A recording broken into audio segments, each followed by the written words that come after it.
Let's take a shot at this.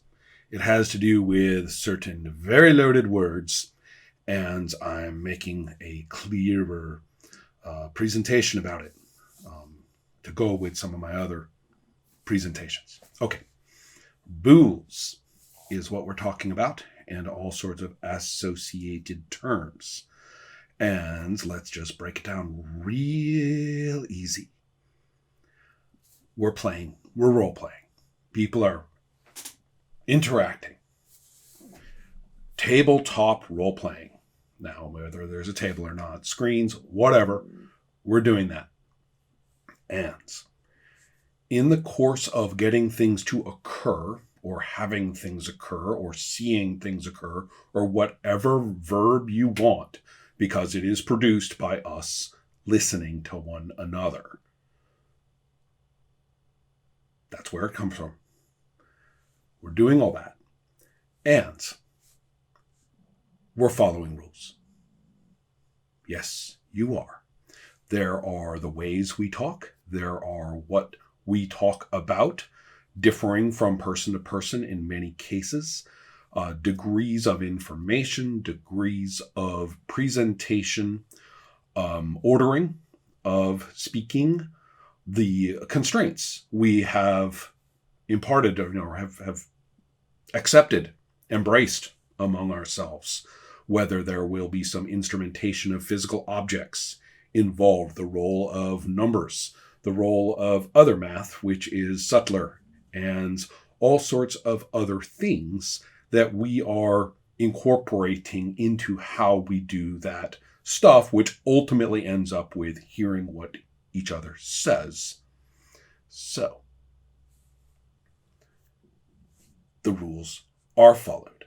Now, what does this mean if you don't, for example, include explicit arithmetic? Does that suddenly mean you have less rules than the other people? No, it doesn't. It's a lot like linguistics. The basics are always present and they interact with each other in extraordinarily understandable ways. And what you choose as things to put inside those particular boxes, or the way those particular boxes get hooked up with one another, the grammar or the spelling or any number of things, those will typically be the details of that particular implementation, how you guys do it at your table while you are playing. So all those interesting those interactions, and many of them highly non-insignificant, highly significant interactions among the parts, and what you have chosen will be a constraint for that particular part. What you have chosen, experienced, embraced, certainly, about how this particular part pumps into another part. All of those things are system. Okay?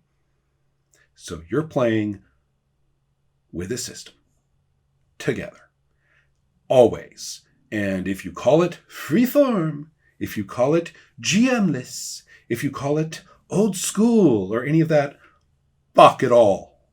Okay? I'm tired of hearing it. There is no freeform. There is no systemless. There is no old school. There is none of that nonsense. Until and unless you point to exactly what you're doing and say, okay, this is what we're doing. And then you can say, well, I choose to call it that. Well, you go ahead and choose to call it all you want. But you're using a system. And that system in your group has rules, meaning that's the way that all of you understand it as the way to do it. And you indeed abide by it.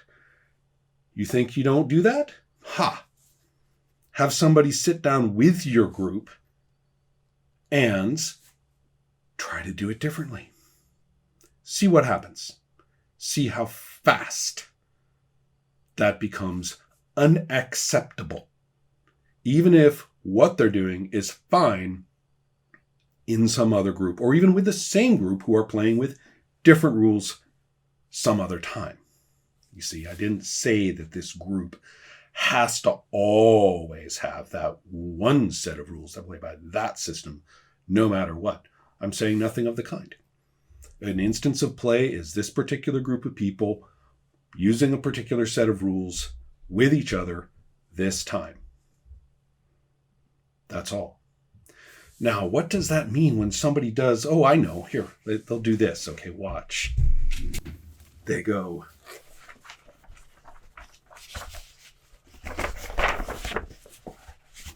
But the rules. Let's think about that a little. Those aren't the rules. That is a text. It is a piece of paper. It is sitting there. It is an object. The question is whether, in this group of people playing by these rules, capital R, the rules they use, the system by which they play, with these people this time, is that object part of the constraining instrumentation or not? And that, to do that, is not itself a rule. It can be for that group that it is a rule. I guess when I'm saying not itself a rule, it is when it is, but it is not intrinsically a rule to the activity. So, to what extent you are going to be making use of that thing as part of your actual real person in use rules. Now, you see, some of you are going, oh, I get it. Right. You're talking about, well, those are the rules. And then we're talking about our rulings or our hack or our table rules or whatever. And no, you're fucking wrong. You've got it completely backwards. What you're doing are the rules, and that is an option. And not even a very important option. In practice, a text of this kind can be a springboard into whatever it is you end up doing in the table. And that springboard you may value very much. You may say, we have reasons actually to really value that particular springboard, that particular rule book, core book, role-playing system, as often construed as if the publication thereof gave it that status, which it does not. So, there you are, you've got one of those, and you really like what it says. What it says is actually some pretty solid shit. You're like, I want to do this. See, there you go. That's the rule. When we play this time with these people, we're going to treat that text as something that we would like to honor. We say, hey, I'm liking what that said. That kind of, expanded my mind, or it made me excited about doing it, or I just like the picture of the elf chick, whatever it is. But you say, let's abide by that. And everybody with you is going, deal. That's something to do. And you try. Now what happens? Let's say that perhaps there is some percent to which you succeeded doing this. Good for you. Gold star. Okay. Don't care. But you do. And there's going to be some percent over which there are stumblings. Now, we can talk about those that are involved in a learning curve as you are still attempting to get at what this particular text you feel has to offer to you.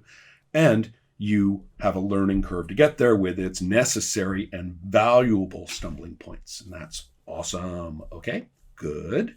And then what about the parts that you never quite realize that you're not doing according to those textual things, and instead you do it some other way because that's how you're used to it, or that's how you misread it or something?